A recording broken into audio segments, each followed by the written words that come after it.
जब Bruno gorilla चिड़ियाघर से भागा तो उसने तबाही नहीं मचाई, बल्कि खुद को हालात के मुताबिक ढाल लिया।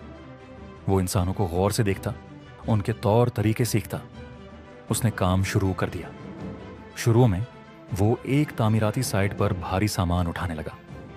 उसकी ताकत ने मजदूरों को हैरान कर दिया और जल्द ही उसकी वीडियोस वायरल हो गईं। ब्रूनो पहले सिक्योरिटी गार्ड बना, फिर एक मशहूर बाउंसर और बाद में एक फिटनेस ब्रांड का चेहरा बन गया।